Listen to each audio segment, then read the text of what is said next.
So for smaller companies, it's almost always best to have one system that does most things, unless you have really bespoke needs or you have maybe one or two needs for point solutions. And we really need a supercharged applicant tracking system or performance management module or whatever. For the most part, it's cheaper and it's also easier to manage one system. I think it was Salesforce that really trailblazed this business strategy of, hey, we're a platform and we're really good at CRM, but we're not going to be everything else that you need as a sales organization. So all these third-party vendors can build on top of Salesforce. And so Salesforce customers can leverage those tools and it's a seamless integration. Some of the companies are more focused on getting a toll for integrations, in my opinion, maybe a bit short-sighted. And as opposed to making the API open and the integrations free, let's say you're a customer of one of those vendors and you want to add an integration, it might cost you an extra $300 or $400 a month. And let's say you want to add 10 or 15 integrations, right? Like you're a large enterprise, all of a sudden that dollar amount really adds up and it contributes to your total cost of ownership relative to moving to another solution where let's lock in our customers by being this ecosystem, but let's not try to be so arduous as a rent seeker that we make it cost prohibitive.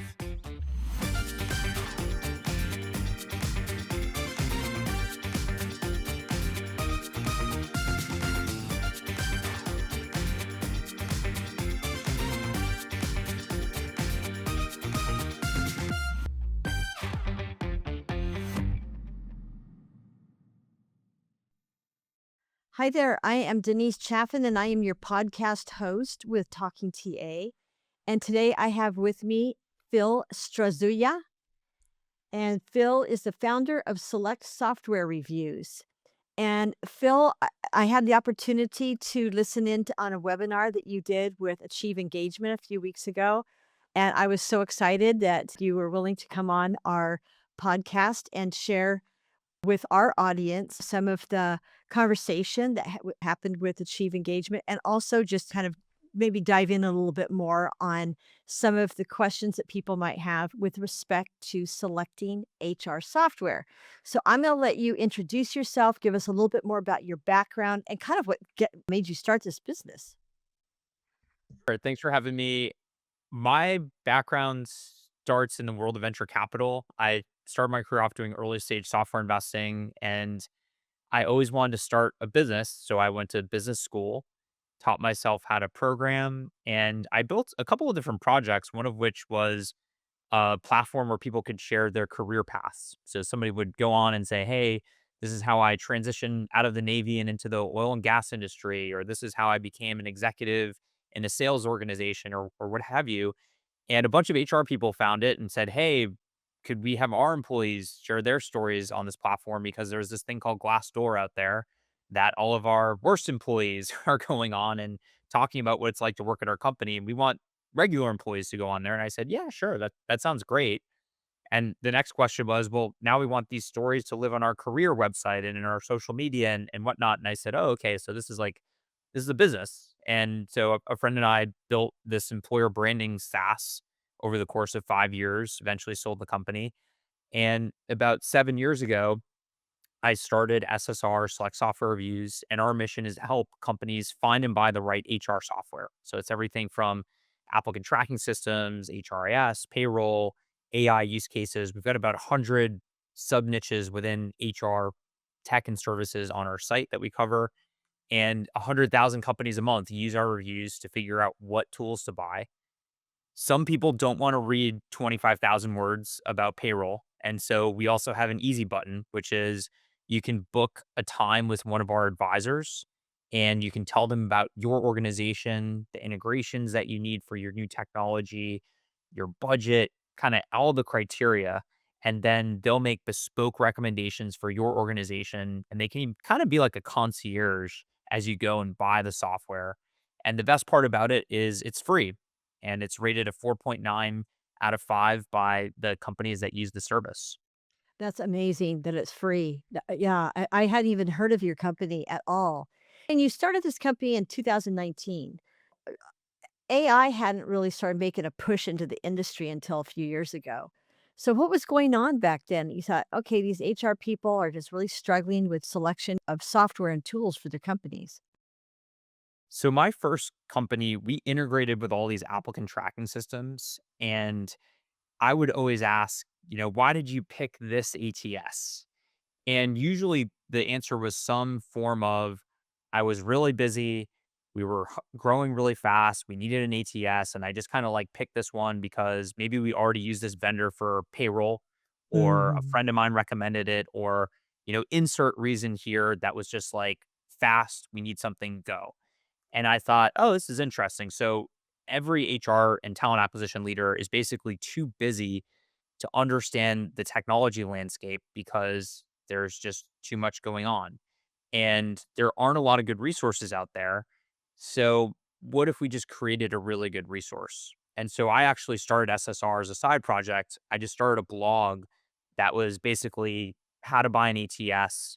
What are the best ATSs out there? What are good and bad about each of them? How much do they cost? How do you pitch it to your boss? And it started getting traction. And again, I sort of said, "Oh, okay, this is interesting. We have this readership. Let's also talk about rewards and recognition. Let's talk about HRIS and payroll and everything else." And then we had this really awesome audience that we went to the software vendors and said, "Hey, you can buy advertising on our website." And lo and behold, we had a business. That's great. Seriously. What are some of the well, I can remember too going back when ATSs first started back in 98, they were more, I think, aligned with just applicant tracking. And then to your point, they're all of a sudden now companies are buying an ATS because maybe they're using a particular company's performance management system or things like that. And then there's ATSs that were kind of part of that package. So what problems did you see with that when you first started? I think a lot of the HR tech companies' strategy has been, let's start in a niche and then let's add on products through M&A as well as building in-house, and then cross sell those products into our base. So let's start with payroll, and we've got this big base of customers using our payroll system. Let's buy a performance management company and let's start selling them performance management software. And let's buy an ATS and start selling them applicant tracking system software. And the problem is they didn't have the same incentives to make those solutions amazing as a new company. So if you think about somebody starting off creating an ATS, it has to be fantastic in order to beat the incumbents.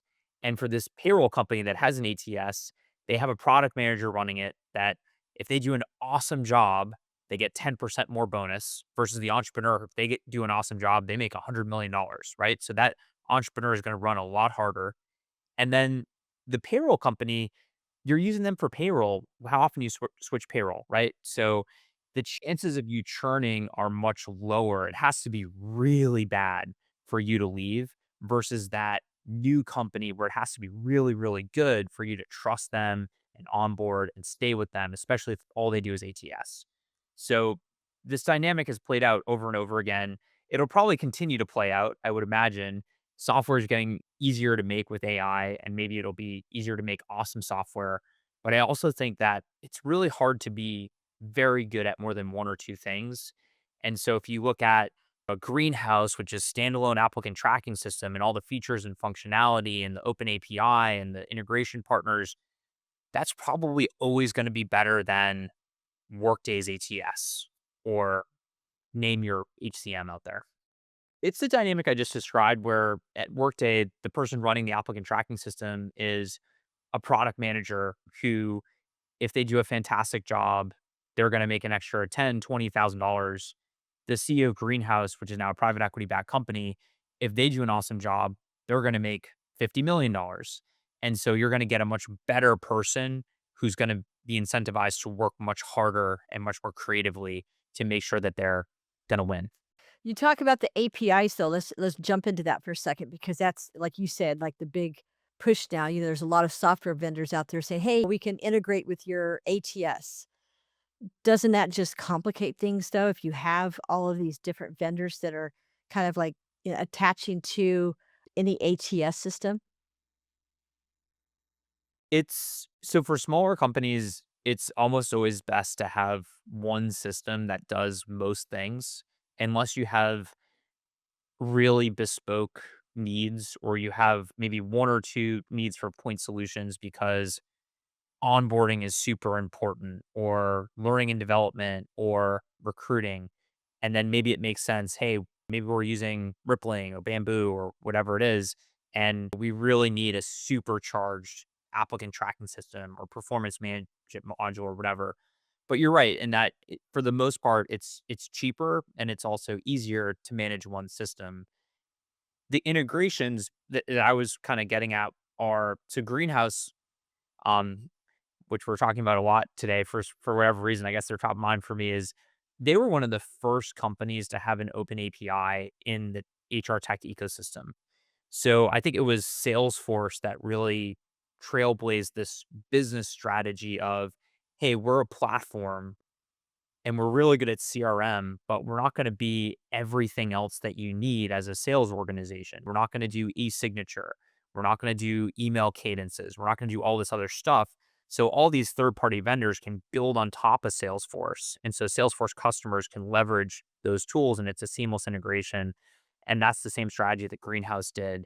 And because they were the first really open API that was really easy to use and well documented, they've just always had the most robust third party app ecosystem. Do you see the other vendors following suit? Like iSIMS and I know is Taleo still an ATS? I know there's Workday you hear a lot about, JobVite, iSIMS. So I think they all have to some extent. Some of the companies are more focused on getting a toll for integrations. So some of the companies that you mentioned are private equity backed businesses that are, in my opinion, maybe a bit short sighted. And as opposed to making the API open and the integrations free, let's say you're a customer of one of those vendors and you want to add an integration, it might cost you an extra $300 or $400 a month. And let's say you want to add 10 or 15 integrations, right? Like you're a large enterprise, all of a sudden that dollar amount really adds up and it contributes to your total cost of ownership relative to moving to another solution where somebody like Greenhouse, they've probably taken the strategy of let's lock in our vendors or let's lock in our customers by being this ecosystem, but let's not try to be so arduous as a rent seeker that we make it cost prohibitive. That's very interesting. What are some of the questions that if let's say we have a new HR leader and they come in and they have budget to start from square one or ground up to build their infrastructure. What are some of the questions that you would recommend that they ask the vendors that they're interviewing before they purchase?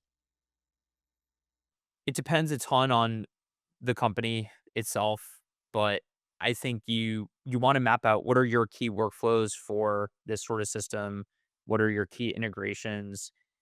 I think you need to go one or two steps below the initial answer. So, an example might be, "Hey, do you integrate with our accounting software?" And maybe the salesperson says, "Yes." It's like, "All right, well, what does that integration mean, right? Does that mean I have to download a CSV and upload that CSV and I have to do that every week or every month or every quarter? Because that's not a very good integration."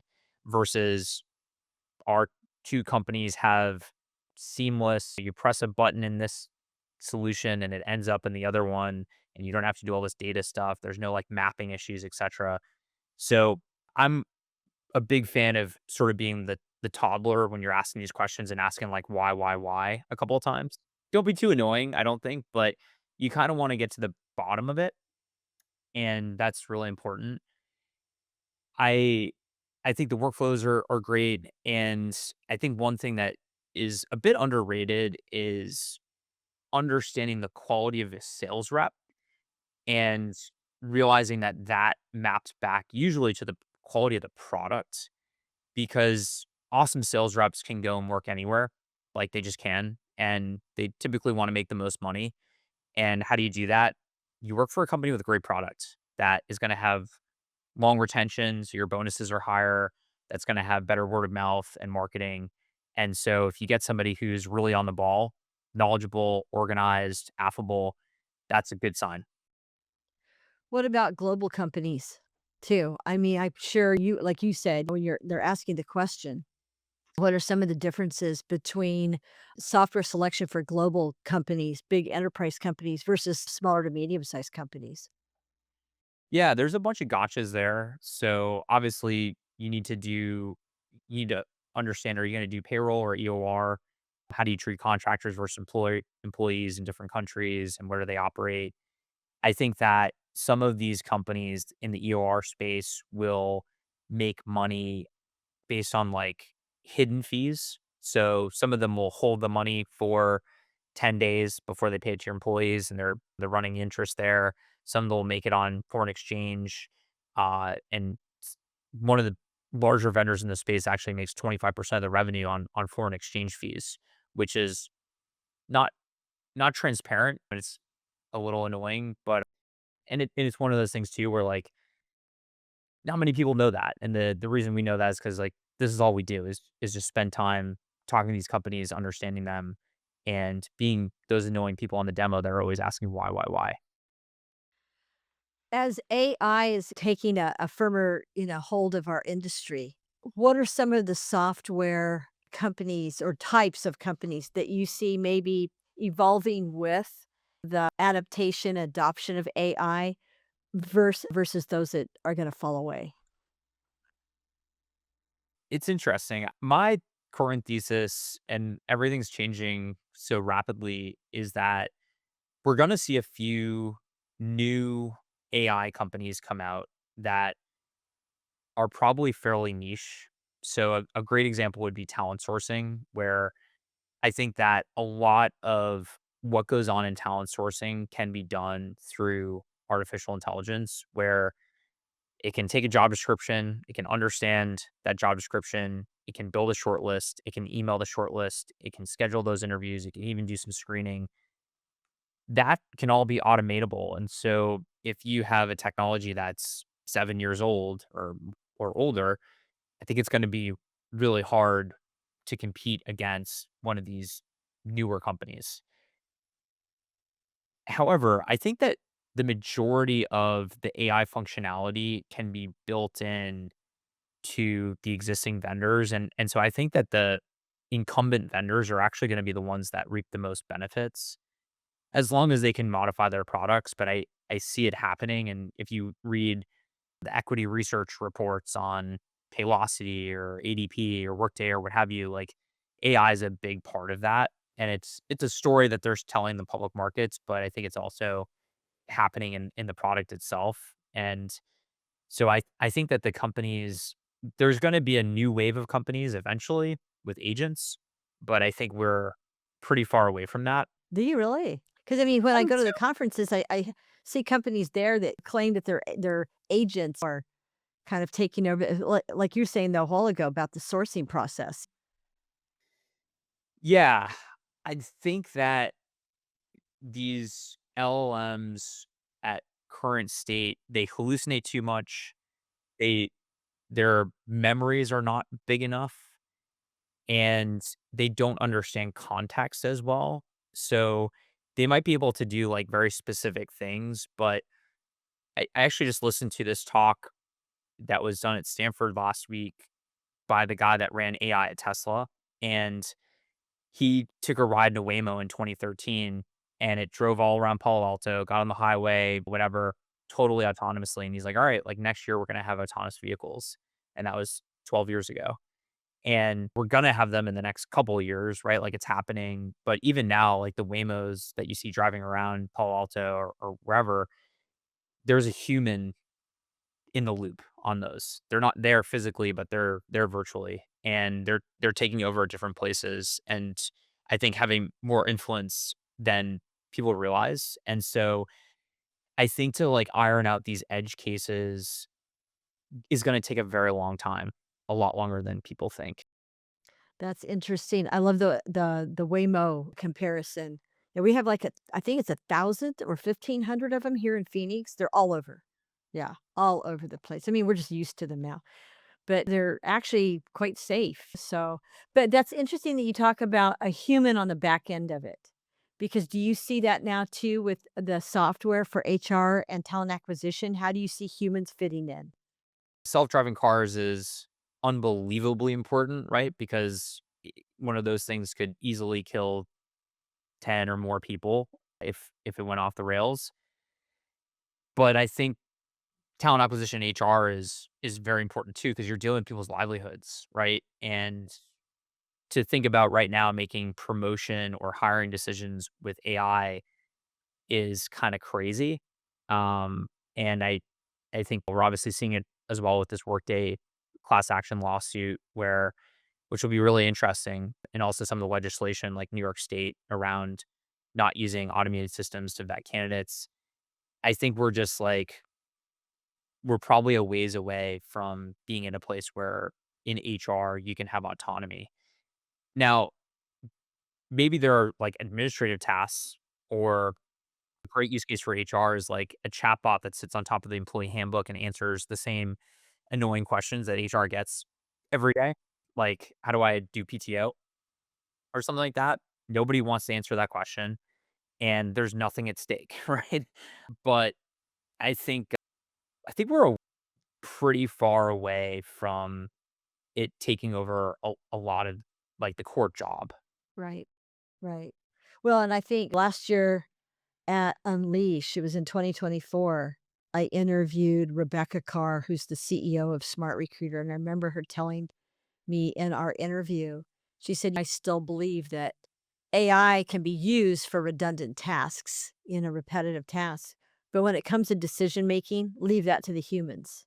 And I thought that was a pretty cut and dry, and it's still a lot of people still believe that. We're not ready for AI to make really big decisions for us on who to hire and how to hire and final decision processes, promotions and pay equity issues and things like that that are kind of some of the driving forces in our HR community, right? And with every company. It's interesting you bring up too the what's gonna the components, I guess, if you would, that are gonna still be around or when we talk about it. One of the questions I have about that right now is what is going to like, especially with what was agentic AI, what is going to like be the first breakthrough? What do you see as the first companies breaking through for agentic AI?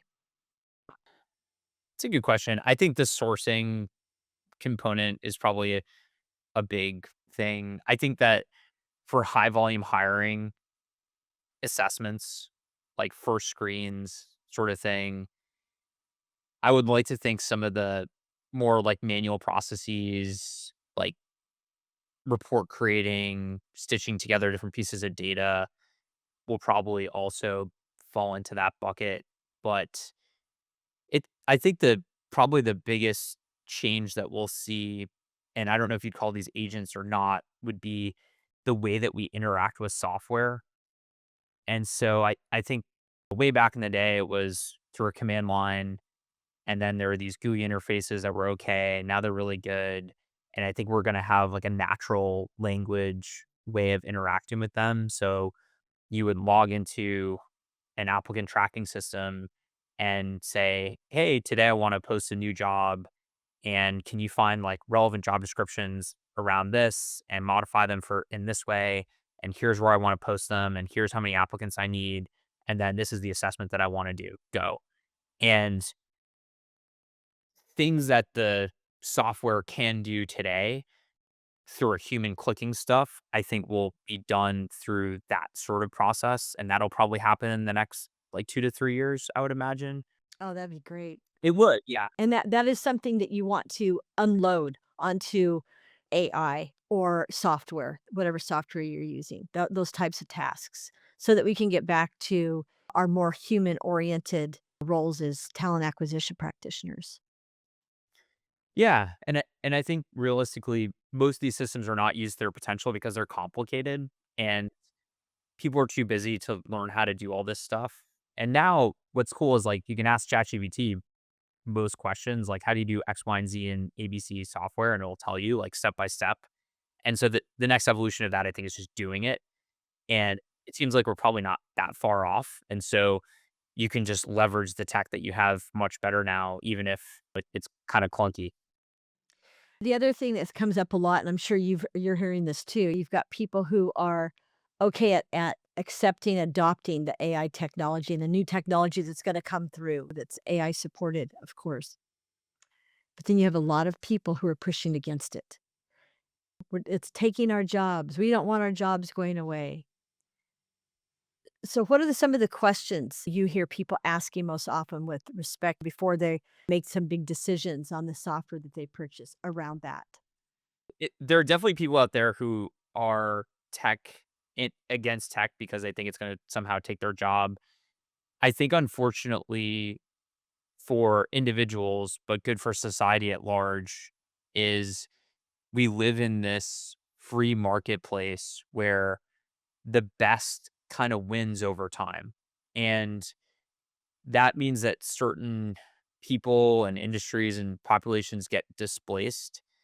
And that's the business cycle. And that's a capitalist society where it's moving forward and finding efficiencies. And I think that as an individual, you've got to learn this stuff. Otherwise, you're probably going to get it just is what it is. Like, there's nothing anybody can do. You can stick your head in the sand and maybe it'll delay it at your company for 3 months or something. But eventually, your CEO is going to be like, why the heck aren't we doing this, this, and this? I was just at this conference.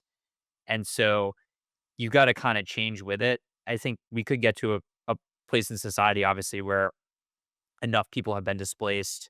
There aren't that many jobs, and we're in some sort of more like socialist, like UBI sort of situation. But we're probably like 10 plus years away from that. And you also have to make a bet that the government is going to figure out how to appropriately capture and reallocate those resources. So, probably not a bet that you wanna take as an individual person. I think writ large, like, AI is gonna be probably really, really good for society, and it's gonna improve health outcomes. It's going to hopefully cut down on misinformation, all of these things that we kinda struggle with today in today's society. But without a doubt, there's gonna be tens of millions of people that are displaced by it over the next 10 years, and some of those people will retire, some of those people will change, and some of those people will kind of be underemployed, and that I think that's just the way it is, unfortunately. There'll be new jobs, though. There'll be new opportunities for people to come in, though. We talk about talent acquisition piece of it, but what about HR themselves? I mean, there's other pieces, other components that are kind of, I think, not spoken about quite as much. I've noticed at the conferences, there's a big focus on the talent acquisition side of it because this is the beginning stages of HR. I mean, the hiring, the talent attraction and sourcing, that type of thing. But on the performance management side, when it comes to inclusion and equity, things like that, what type of software do you see kind of evolving for HR itself? I think that there's probably 2 big buckets that come to mind. One is driving efficiencies, so what are the tasks that are just, like, hard to do, right, that I don't wanna spend my time on? So from a performance management system perspective, that might be every year we're sort of like redoing this whole cycle to do end of year reviews. And maybe there's just more of a playbook that learns from the past. It's like, well, here's what you already did in the past. Here's the survey. Here's who it went to. Here's how it was changed for executives versus frontline employees versus whatever. Like, does this look good to you? And you're like, yes, thank you for saving me 25 hours of work. And I think the other big bucket is on the data side. So you get that information back and it's like, all right, what does all this mean, right? Especially at a larger organization, maybe 100 plus employees, you're dealing with problems where there's just so much here for the human brain to process. How do we pick out the trends? What are the offices that are disengaged, and what do star performers look like, and all these things that you could do really effectively with this sort of technology. Again, it's not perfect, and that's the problem, but somebody pointed out on LinkedIn the other day, which I thought was pretty funny and pretty accurate, which is somebody was basically saying, don't let AI assess your candidates. And somebody else was like, well, the reality is like humans are very biased and inefficient and all these negative things, right? So The AI is too, but like, is it less so? And it's kind of like the self-driving cars where I think Waymo's gonna do 20 million rides this year, and they haven't had a fatality and all these, like, amazing things from a safety statistics perspective, but the minute it crashes into and kills somebody, which is going to happen, it's gonna be a huge news story, but that happens. 30,000 people a year in the United States die of car crashes, right? Because humans, we're not perfect either. So we're gonna hold these machines, I think, to a higher standard, rightly or wrongly. Oh my gosh, yeah, you just bring up something so important. Holding AI to the standard or holding us to the same standard as AI or vice versa, right? So having AI kind of in the hot seat, if you would, through every evolution, every what would you call it? Yes, evolution, right? As it's moving forward. Has there been discussion around that? And when your customers come to you, are they asking these kind of questions? What questions can we ask you? What are the things that we're not asking you as potential customers for the software to put some more pressure on the AI side of it and to put them to a higher standard? I think the main question to ask is how what's the philosophy of AI in the company? And it's important for a few reasons. One is from a compliance point of view where we don't want to set ourselves up for a lawsuit. We don't want to mess up payroll. We don't want to do all these things, right? Especially in HR. We want to be a bit more conservative. If you're in marketing and you send the wrong email out, who cares? Right? Like, all right, we sent the wrong out. If you're in HR and people get their bonuses are miscalculated or the performance management data gets out somehow, that's a huge issue. And so that's really important. The other is the philosophy thing is important because this landscape is changing so quickly. And if you think about things we have today that we didn't have a year ago, we didn't have very good voice models. And now the voice models are pretty good. They're not perfect. You can still tell it's a machine. I hang up on them. There you go. Exactly. I do. Exactly. I just got one a while ago. And as soon as I detected that it was a bot, I just hung up on it. 'Cause I'm just not ready for that. And that's the other piece of it. As people, do we have the patience for bots? Yeah, it's funny, like, there's a social contract between human beings because that's how we evolved, and it basically, like, we were in a small tribe, and I said, "Hey, Denise, I'm gonna go do something," and I go do it and come back, otherwise, it's like, "Phil, you're out of the tribe because like, we can't trust anymore," right?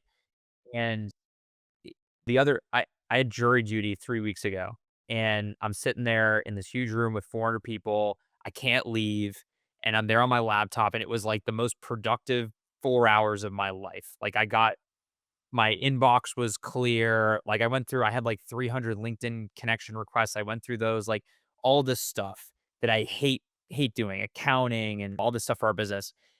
And I think the big reason is because I sort of like I have this my self-image is this very productive business guy. And so I'm there and I'm like so happy to like one, I can't leave because I could get called up at any moment. But two, there's all these people kind of like peripherally in my vision that are I'm thinking like, oh, that guy's really productive. Like good for him, right? If there were like 10 robots watching me, I don't care.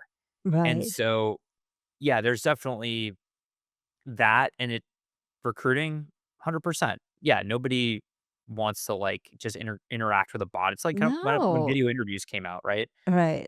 And people are still not that adjusted to that. I think they are more so, but in 2010, I remember when I was at business school and Sequoia Capital was interviewing on campus and they had backed HireVue and they used a video interview platform and all these Harvard MBAs were like, "Screw you. I'm not doing this video interview thing.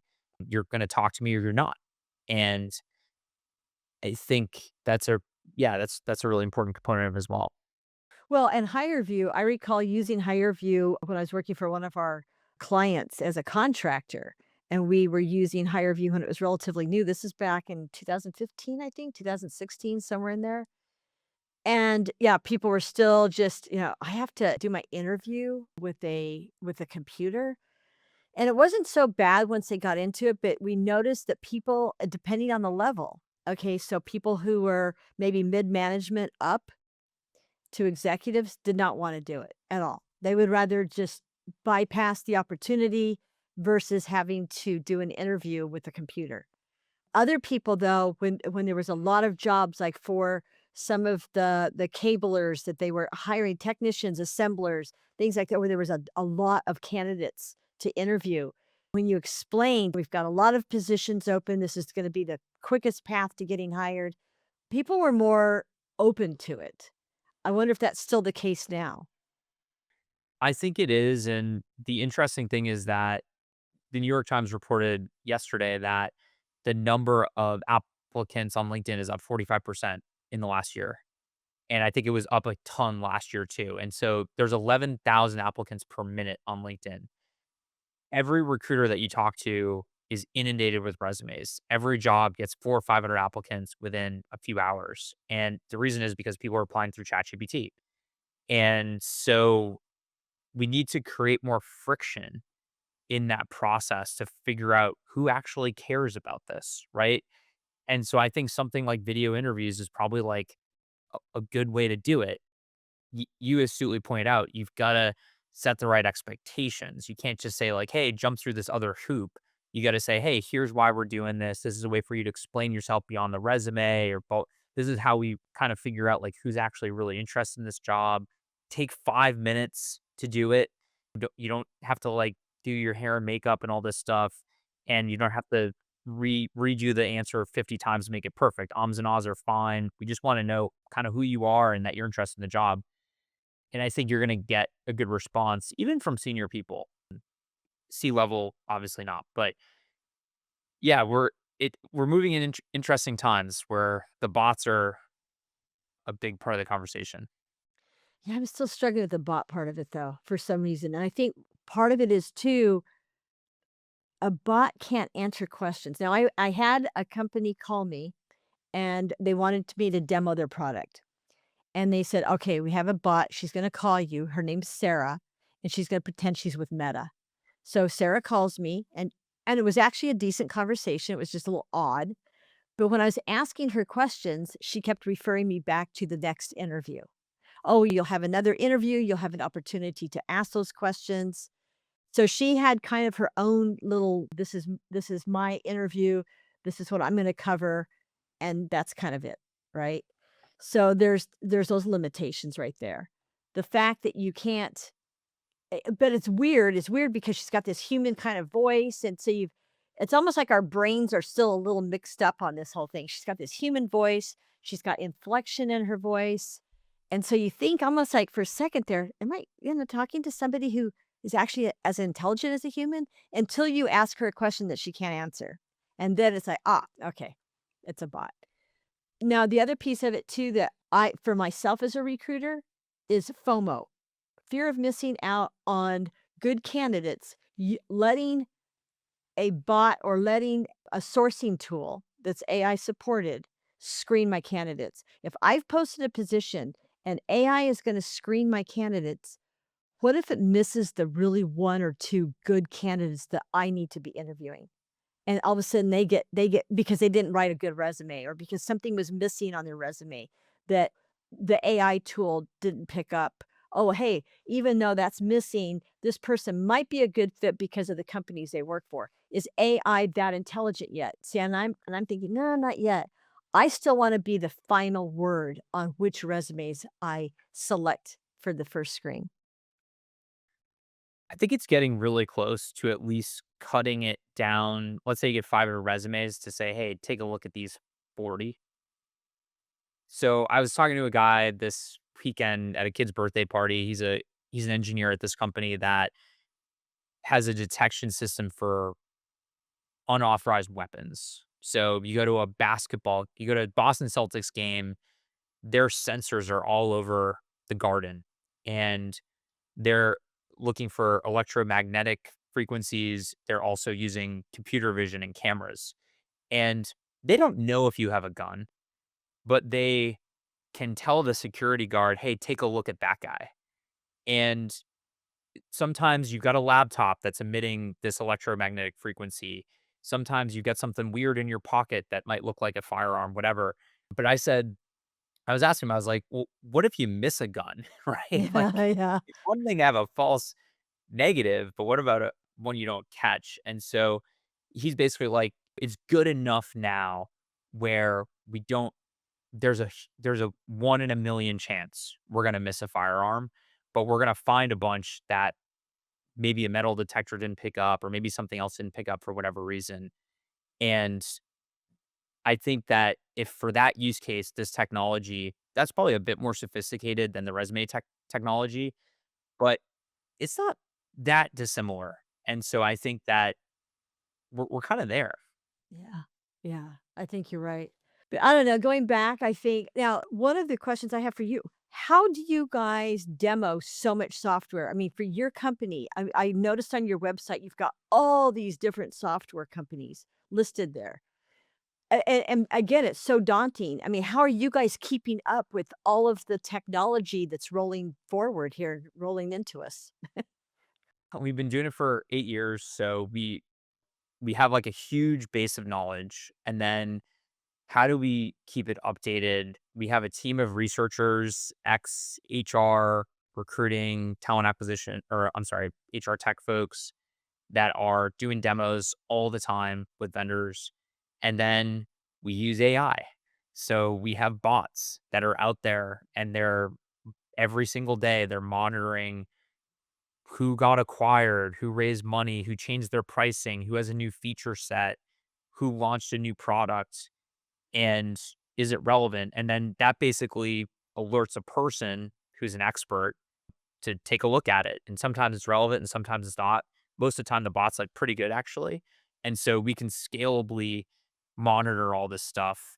And then the last part is we're kind of big enough where the vendors care about us. And so when they launch something, there's a decent chance they're gonna reach out to us and say, "Hey, this isn't public yet, but July's f not July 3rd, probably July 15th, we're gonna launch X, Y, and Z, and we really wanna show it to you guys before it goes live and blah, blah, blah." And so, um, that's a nice function of just having enough center of gravity in the industry. That is amazing. So, one other final question here on this. On the companies that you don't like, how do you kick them to the curb and not include them on your list? So, we have criteria, and we basically publish the criteria. Some of it's subjective, but we just don't write about them. We've thought about, do we make a list of companies to avoid or something like that? And we just found that like that sort of thing just gets you in fights and it Yeah. sucks the energy. And it's like we're spending time fighting with some company because they're like, why are we on this list? And we're gonna sue you. And it's like, all right, like all the time that I spent going back and forth with you, we could be learning about something that people actually want to know about versus having this like, hey, avoid these 10 companies. So we just try to write about the companies that we like and we can get behind in an objective way. And they're not all perfect. And we try to say like, hey, this is not for this type of company. This is for this type of company. And the rest, we just kind of say, here are the things that you really need to change to kind of be featured on the site. Let's talk again in 6 months. Okay, perfect. I love it. And then Phil, people can just find you on LinkedIn if they wanna get in touch with you. Phil Strazzulla with two Z's and two L's. Well, I think it's amazing what your company is doing because there's so much. There's just so much coming at us. It's like, I need someone to guide me. So it's nice to know there's a place to go that people can actually, yeah, and it's free. Like you said, it's free. So I think that that's even better. Yeah, free and highly rated. It's awesome to listen to these calls. I don't do any of the direct advisor work myself, but as I might have mentioned, I was on a call earlier today and like everybody gets on these calls, director of HR, they're stressed out, they don't know what they're doing, they're busy with like 10 other things. And by the end of the call, they're like, this is amazing. Like this saved me. And of course you hear more of the same over the course of working with somebody. But yeah, we can definitely feel very good about the work that we're doing. Oh, that's great. Well, thank you so much. I really appreciate you coming on and Yeah. My pleasure. Thanks for having me. we'll stay in touch. Sounds good. All right. Thanks, Phil.